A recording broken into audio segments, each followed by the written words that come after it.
Now at 5 and streaming on crossroadstoday.com, the man accused in the death of a mother of two from Victoria is expected in court tomorrow. Israel sends multiple airstrikes into Gaza as its war with Hamas continues. The total numbers of those dead coming up. And we take a closer look at Proposition 4 of the constitutional amendments as early voting continues. We had additional showers again today, but at this hour, a lot of that is decreasing. We are expecting more shower activity Wednesday, Thursday, and then you're going to want to listen to the weekend forecast all the way into Halloween coming up. Stay tuned. And plus, the UAW strike has not slowed down, with GM's largest assembly plant in North Texas now affected. You're watching 25 News now at 5. Good afternoon. Thanks for being with us. I'm Don Brubaker. Karina, Garcia, and James Munoz are on assignment. The man accused in the death of a mother of two from Victoria is expected in court tomorrow. Amanda Johnson was found dead in a burned-out SUV in Matagorda County on April 18, 2021. She was 38 years old.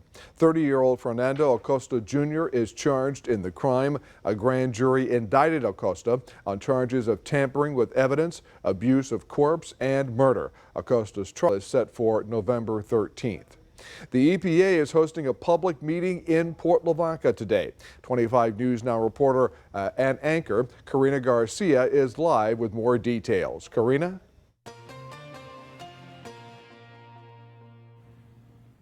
That's right, Don. I'm here in Port Lavaca, where the Environmental Protection Agency will be hosting a public forum today from 6 to 8 p.m. Now, this meeting is regarding the red mud lakes near Cox Creek on the eastern side of Lavaca Bay, where the EPA is considering additional sampling for mercury that could possibly making its way into Cox Creek and then on to Lavaca Bay.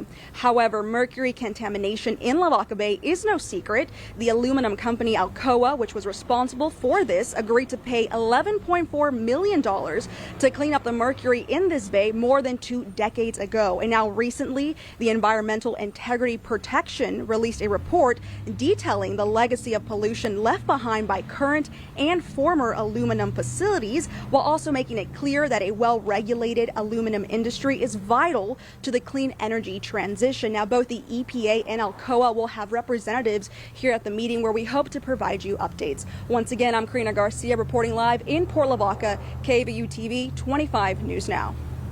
Karina, thank you very much. And Victoria ISD board member Margaret Pruitt was elected to serve a one-year term on the Texas Association of School Boards Board of Directors for Region 3.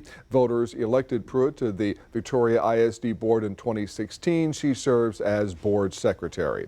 And now let's take a first look at your First Warn Storm Team forecast. Chief Meteorologist Mac Perez joined us now with a look at what's going on outside. Mac, the look we had from Port Lavaca outside, it's pretty windy there.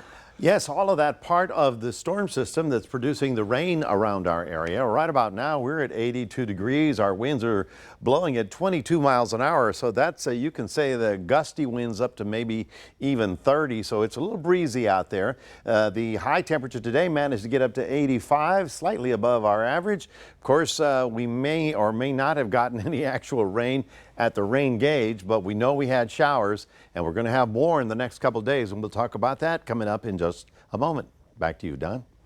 Mac, thank you. And now to the latest on the Israel-Hamas war. 2 Israeli hostages were released by Hamas Monday, which is ramping up pressure on Israel from the U.S. and other allies who are urging the Prime Minister, Benjamin Netanyahu, to hold off on their expected ground war against Hamas terrorists. With a ground invasion of Israel Defense Forces into Gaza possible any day now, the Israeli government is preparing for a potential influx of war casualties. This underground parking lot converted into a makeshift hospital filled with rows of beds and medical equipment. We managed to fully equip this place. We're talking about a hospital of 130 beds. At the end, there's an intensive care unit. An Israeli general warning the army will face many deaths if it enters Gaza. Still, Israel vowing to do what it takes to wipe out the Hamas terrorists who murdered more than 1,400 Israelis. Israel defense troops seen training near the Gaza border. The U.S. and other allies are privately urging Israeli authorities to delay their ground war in Gaza in the hopes the terrorist group will release the more than 200 hostages they're still holding. It's imperative that we work to protect all civilians in this conflict. The value we place on civilian life is the driving force behind our efforts to secure the release of hostages. 2 elderly women were released from Hamas custody on Monday and handed over to the Red Cross, then taken into Israel. 85-year-old Yoshevet Lifshitz speaking alongside her daughter at a hospital, saying she's been through hell after being abducted by Hamas. She says she was taken from her kibbutz, put on the back of a motorbike, beaten with sticks, and ended up in a huge network of underground tunnels in Gaza. She says it was like a spider's web. So far, more than 5,000 Palestinians have been killed in Gaza. According to the Hamas-run health ministry, more than 700 Palestinians have been killed in the past day alone, the deadliest day in Gaza since the conflict began. And millions continue to suffer from a lack of food, water, and fuel, particularly hospitals. We've just run out of almost everything. Yesterday, a lot of the times we had very little electricity. Amid growing concerns about the war front expanding, today the IDF says rockets were fired into Israel from Syria. Inez de la Quatera, ABC News, Jerusalem. Here's more on Israel's deadly airstrikes into Gaza. The health ministry report hundreds of people were killed in the past day as a result. Tuesday, the nation had launched 400 airstrikes over the past day, killing Hamas commanders and hitting terrorists as they were preparing to launch rockets into Israel. The health ministry, controlled by Hamas, said more than 700 people were killed in the past day. Israel has attacked Gaza since Hamas terrorists attacked southern Israeli towns on October 7th. The United Auto Workers Union has taken its most serious shot yet at General Motors in its 5-week-old strike. 5,000 members walked off the job at an Arlington assembly. This after the company reported high third-quarter earnings. Picketing workers say it's time for them to get a larger share of the company's profits. Very important for our future, especially with the EVs coming. You know, they're going to be cutting a lot of jobs. And you know, General Motors, Ford, and Chrysler, they're all about money. You know, it's time to share. We took concessions back in 2007. You know, start giving our money back. GM said it lost $200 million in the first 2 weeks of the strike and an average of $200 million a week in costs in the first 3 weeks of this month. With Arlington now on strike, those weekly losses are likely to increase. However, GM and the union are making progress in negotiations. In this Texas constitutional amendment election, Proposition 4 is the most talked about this year. It would authorize the legislature to provide property tax relief measures. Proposition 4 offers several property tax related changes. It would increase the residence homestead exemption for school taxes from $40,000 to $100,000. It would also adjust the exemption for the elderly and disabled. Election day is Tuesday, November 7th. Here's your viewer poll this afternoon. Scan that QR code on your screen to vote. Here's the question. How do you plan to vote for Proposition 4? For it or against it? We want to hear from you. Come to crossroadstoday.com and I'll have an update on 25 News Now at 6. Texans are voting on 14 constitutional amendments. Early voting runs through next Wednesday from 8 a.m. to 5 p.m. and next Thursday and Friday from 7 a.m. to 7 p.m. You can vote at the Dr. Patty Dodson Public Health Center, 2805 North Navarro, Classroom A.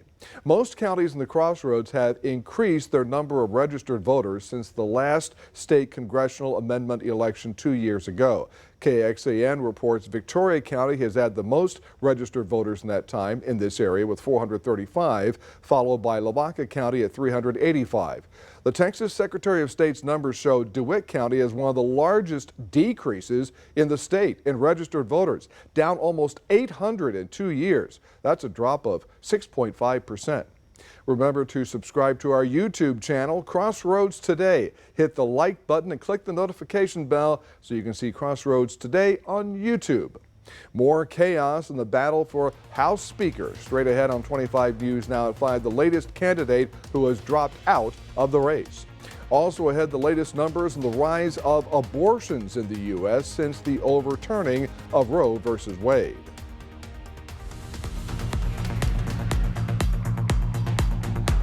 Hi, I'm Detective Kelly Gibbs with the Victoria Police Department. Crime Stoppers is seeking information about burglaries of a motor vehicle and credit card abuse. On October 13, 2023, a white male with a dark beard and a mustache, wearing a blue Willie Nelson's t-shirt, gray pants, dark rimmed glasses, and a baseball cap, burglarized 2 vehicles. One vehicle was located at the 7100 block of North Navarro. The other was located at the 9000 block of North Navarro. The suspect then attempted to use a credit card obtained during one of the burglaries with the motor vehicle. The suspect was driving a dark-colored 2010 to 2012 Chevy Traverse. If you have any information about these burglaries of a motor vehicle or the credit card abuse, please call Victoria Crime Stoppers at 361-572-4200. You can also submit a tip by using the P3 Tip app on your Android or Apple device, or by visiting our website at www.crimestoppersvictoria.com. All tips are anonymous, and if you give information that leads to an arrest or charges being filed, you can earn a cash reward. With the Victoria Police Department, I'm Detective Kelly Gibbs.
Tom Emmer has dropped out of the race for House Speaker. Emmer of Minnesota withdrew hours after winning the internal party nomination, once it became clear he would not have enough support from GOP colleagues for the gavel. He reversed course after Donald Trump objected to his nomination and hardliners in the House denied him the votes he would need. He fell far short of the support of almost all Republicans needed for a floor vote. 3 weeks have passed since Republicans ousted Kevin McCarthy as Speaker. Authorities say an Alabama incident with edibles should be a warning to families across the country. Police say 3 students near Mobile were rushed to the hospital Friday. The city's acting police chief says they ate gummies laced with THC at a high school football game. He says they're okay now, but children need to be wary of drugs because they could be laced with something worse. If you're in school and someone approaches you, just say no to anything that is handed to you. If you don't buy it, don't consume it, don't take it. Same with the parents. If they come home with something that they didn't buy, say a friend gave it to them, look at it, investigate it, look into it and see what it is and toss it away. And if it's something that you feel is suspicious, give us a call. We'll come to you, we'll take it, and we'll look into it. Fentanyl is one risk, and it can be deadly. The first signs of respiratory virus season are just starting to show in the U.S. The CDC is predicting this fall and winter will be as bad as last year when it comes to respiratory illnesses and hospitalizations. Right now, respiratory virus levels are relatively low in the U.S. overall, but the CDC is forecasting this season will be similar to the last one, which saw hospitals fuller than at any other point in the pandemic and worse than pre-pandemic years. Time to getting into the hospital and getting that life-saving care can be delayed, and that can cost lives. At the peak of this respiratory virus season, CDC forecasts show there could be between 15 and 25 new weekly hospitalizations for every 100,000 people in the U.S. COVID-19 will probably account for half of those new hospitalizations, with flu and RSV combined accounting for the other half. To help prevent getting you or those around you sick, wash hands frequently, sanitize high-touch areas, and if you're not feeling well, stay home. If you have to go out, wear a mask and get tested, says Dr. Kristen England with Cleveland Clinic. Not only for COVID, but also for influenza. Remember, we've got medications that we can use to treat both of these viruses if caught early. Experts say everyone ages 6 months and older should get the updated COVID-19 vaccine and this season's flu shot, and the RSV vaccine is recommended for those who are most vulnerable for severe disease. England says now's the time to get those shots. It takes 2 weeks for any of these vaccines to really become effective in our bodies. It doesn't happen overnight. For Health Minute, I'm Mandy Gaither. The number of abortions in the U.S. increased over the last year. A new report found there were about 2,200 more abortions over the course of the year since the overturning of Roe v. Wade. But the decision heavily impacted where those abortions were performed. There were about 115,000 fewer abortions in the 17 states with total or 6-week bans in effect. Experts say the increase came from patients who traveled from states with bans or restrictions. Hundreds of watermelons spilled onto a Houston area expressway just before this morning's commute. It happened on I-69, ironically in the community of Sugarland.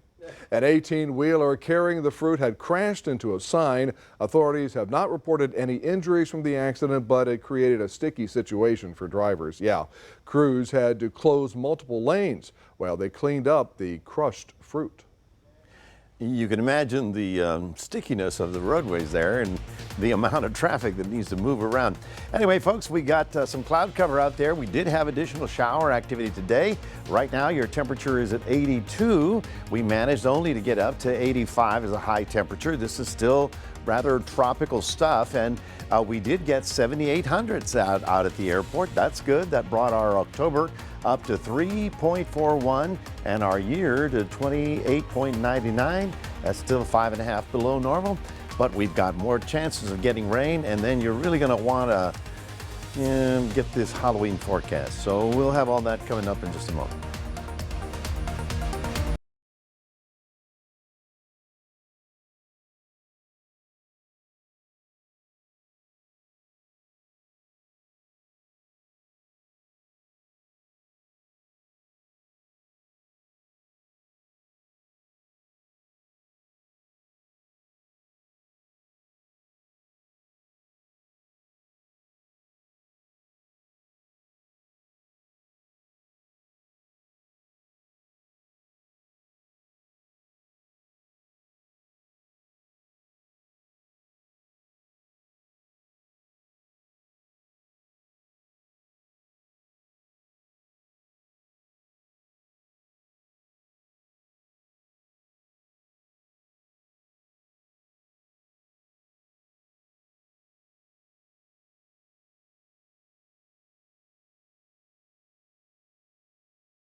Well, additional showers over the area was good stuff. No flooding problems. We need, like I said, a half an inch of rain every day for about a week, and then we'd be in good shape. There you see the city, and there you see Zach Lentz Loop. I have a hard time saying. Did I say it right? Zach Lentz Parkway. Zach Lentz Parkway. I don't know why I have trouble saying that one, but I got John Stockbauer down pretty good. Anyway, so as you can see, most of the activity is traveling north as we have a very strong southeast wind blowing up through the area. I'm going to show you why that is. The heaviest stuff right now is happening right along I-35. So Dallas is getting some significant rainfall, as is Killeen, rather. All of that moving northbound. Now, the rainfall totals were, they occur in streaks when everything is headed northbound. So here's the city, and you can see in the bright green, that's over a half an inch. So that was good stuff in many areas, but you can see how much of West Texas and North Texas got a whole lot more rainfall. San Angelo got big rain up there. Now, I'm not going to besmudge them that they need that rain. We need it up there because it goes into the rivers, which obviously flow down to the Gulf. So anybody in Texas getting rainfall is a good thing. Tonight, temperatures in the mid-70s for us, in the mid-60s for much of Texas. Tomorrow, we're topping out in the 80s again. Of course, this is warm and humid stuff because remember where it came from? From the Pacific. It streamed northbound. That's why we're getting that air mass, but a few 70s out in far west Texas. Now let's take a look at what's happening. Well, first of all, tonight in this area, basically Austin, Dallas, Big Springs and back, they have a chance for some severe weather popping up. Now, we'll have additional showers, but we're not in that volatile area, so no concern for us. Across the country, as you can see here, we've got that fetch of moisture, part of the old system. Here's the other part of the old system, but then get a load of what's happening down south. Off the coast of Mexico, we have a storm. This is Otis. Otis is going to be slamming into Acapulco probably tomorrow. It is so close to land, it's probably already touching, and it will fall apart because there's big mountains right about here. But as it falls apart, it's going to rain heavily. We're talking 10, 15 inches of rain. So in the poor villages, that's going to be a big story there. All right, on the East Coast, we have high pressure flowing this way. That's why we've got that southerly wind kicking in.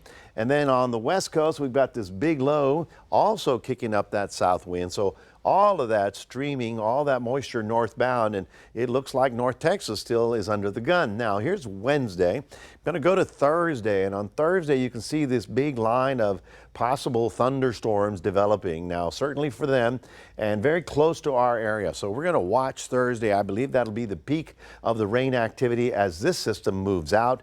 And then we watch and wait for the next one. Here's the next big storm, and this is a big one. This is going to be a big winter storm, and that's going to bring us a frontal system by Monday, sometime around Monday. Let me show you what it does. 85 tomorrow, still on the partly cloudy and showery side, 87 in Cuero. But as that system pulls away on Thursday and decreases Friday, quiet weekend. But here it is. The frontal system comes in on Monday. Monday's high 75, and then dropping down into the 40s and 50s for Halloween evening. So it looks like it's going to be windy and cool for Halloween at this time. So hold on to your witches, okay? That is your 7-day forecast. Reminding everybody we do have a QR code. We'd love for you to scan that and put Crossroads Today on your phone. Don, back to you. Mac, thank you. And coming up next on 25 News Now at 5, we'll take a last look at your stocks. Plus, Meta is facing a lawsuit from several states. We'll go over the details of that lawsuit.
Taking a look at your stocks, the Dow up 205 points, the S&P 500 up 30 points, and the Nasdaq up 122 points. Oil down $1.75, closing at $83.74 a barrel.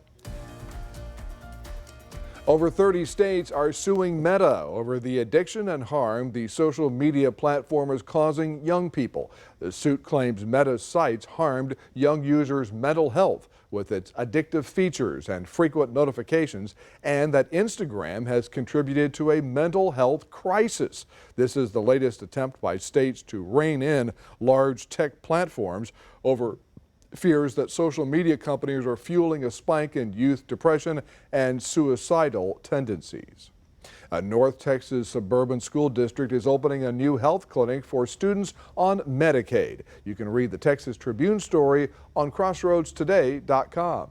And stay with us. We'll take one last look at your forecast. Plus, a new study reveals an interesting fact about plants. And now here's a look at what's coming up on World News Tonight, right after 25 News Now at 5.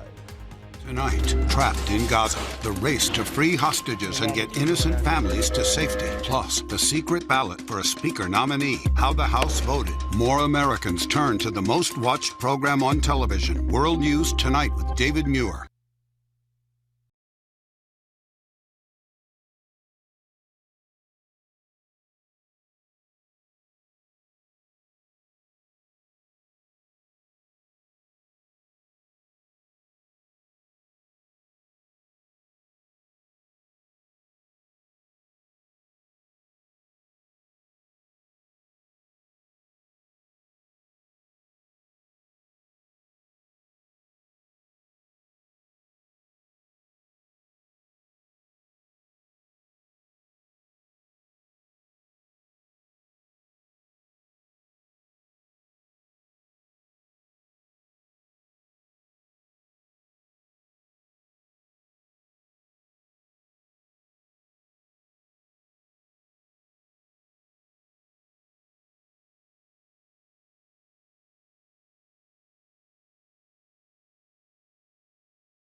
Finally today, a new study shows plants warn each other about danger. It maps out how they emit organic compounds when hurt. Neighboring plants pick up on those chemicals and activate defenses. Prior research suggests plants communicate, but this study goes further. It uses real-time imaging to visibly demonstrate how the process works. With this information, farmers can better protect their plants against insect invaders and drought forecast and other problems that stem from the flower communications. My question is, what does the grass do when we show up with the lawnmower, you know? Does it go... or they hey cover guys, their ears. We're all like ears. I do. They put on their plant earplugs, I think. guess so, plug up their ears. That's a good one. Now, when does our local weather turn over a new leaf? A new leaf will be on Monday. Yes, Monday, very different from today. So the next couple of days we continue with kind of warm and humid and soupy kind of thing, but it's good. We were getting the much needed rainfall. We're not getting big floods. Best chance for rain or the bigger thunderstorms will likely be on Thursday. Then Friday morning it decreases. That 30% is for early in the day. I think football Friday night will be good. Weekend's looking okay. It's Monday when the big cold front comes in. And frankly, I put it down to 70 as a high temperature on Tuesday, Halloween. Wow. It may be lower than that. So we're looking at a beautiful kind of Halloween, little on the windy side, little chilly too. A lot of people will be dressed up as Eskimos then going going door to door. If you haven't had an idea, there you go. There you go. Dress up like an Eskimo. All right, thank you, Mac, and thanks for being with us. We'll see you tonight for 25 News Now at 6. World News Tonight with David Muir is up next. Have a good one.